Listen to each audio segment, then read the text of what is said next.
नमस्कार, जनभावना टाइम्स में आपका स्वागत है। आपके साथ मैं हूं अंकिता। आधा भारत भारी बारिश और बाढ़ के कहर से परेशान है। कई राज्यों में स्थिति तो ये है कि जहां तक नजर जा रही है बस पानी ही पानी नजर आ रहा है।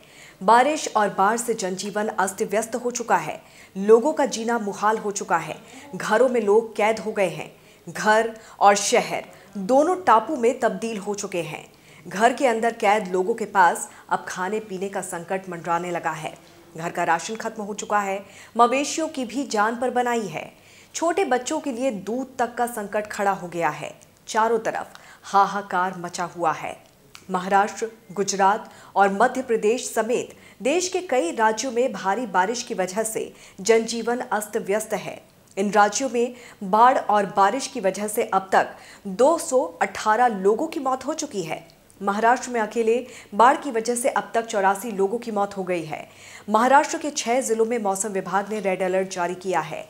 नागपुर से लेकर नासिक तक हाहाकार मचा हुआ है। बारिश के आगे हर कोई बेबस और लाचार नजर आ रहा है।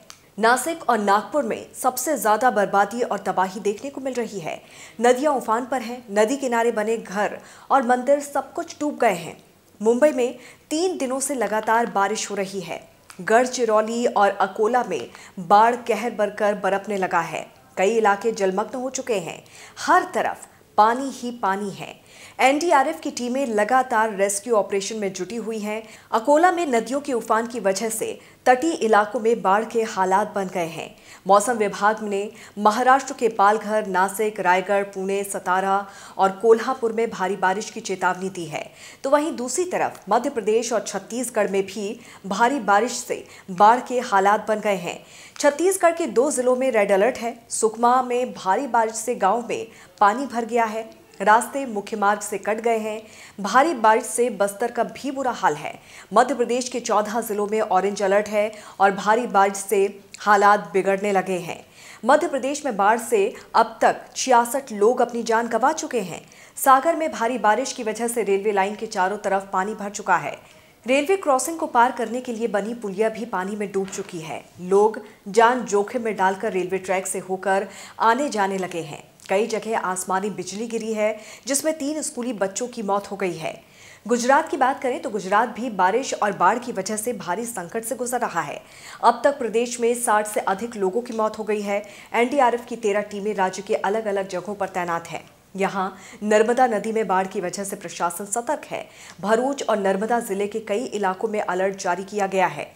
मंगलवार को प्रदेश के मुख्यमंत्री भूपेंद्र ने बाढ़ प्रभावित इलाकों का हवाई सर्वेक्षण किया। पीएम मोदी और गृह मंत्री अमित शाह ने गुजरात के मुख्यमंत्री से फोन पर बात कर स्थिति का जायजा लिया और केंद्र की तरफ से हर संभव मदद का भरोसा दिया। मैदानी इलाकों के साथ साथ बारिश पहाड़ी इलाकों में भी परेशानी का सबब बना हुआ है। उत्तराखंड में भारी बारिश ने लोगों की मुश्किलें बढ़ा दी है। कोटद्वार में एक मकान सैलाब में बह गया। कई जिलों में कमोबेश यही हाल देखने को मिल रहा है। उत्तराखंड के कोटद्वार में भारी बारिश से नदी नाले सब उफान पर हैं। लगातार मूसलाधार बारिश की वजह से बाढ़ जैसी स्थिति उत्पन्न हो गई है। कुछ घरों में बाढ़ का पानी घुस गया है। रामनगर में बरसाती नाले में उफान आने की वजह से कार बह गई। बताया जा रहा है कि 4 शिक्षक रामनगर में अल्मोड़ा जा रहे थे, तभी अचानक बरसाती नाले में सैलाब आ गया और कार पानी में डूब गई। स्थानीय लोगों की मदद से सभी को सुरक्षित बचा लिया गया है। दक्षिण भारत की बात करें तो दक्षिण भारत में भी इन दिनों सैलाब कहर बनकर टूटा है। कर्नाटक के 6 जिलों में ऑरेंज अलर्ट जारी किया गया है। बेलगावी में नदियां उफान पर हैं। भारी बारिश से कर्नाटक का बेलगांव जलमग्न हो गया है। हर तरफ पानी ही पानी नजर आ रहा है। यहाँ तेज बारिश की वजह से बेलगांव की घटप्रभा नदी पूरे उफान पर है।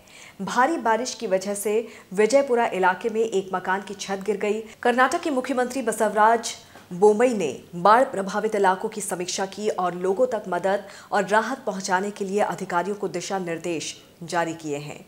देश दुनिया की तमाम खबरों को विस्तार से जानने के लिए आप हमारी वेबसाइट www.thejbt.com को लॉग इन कर सकते हैं।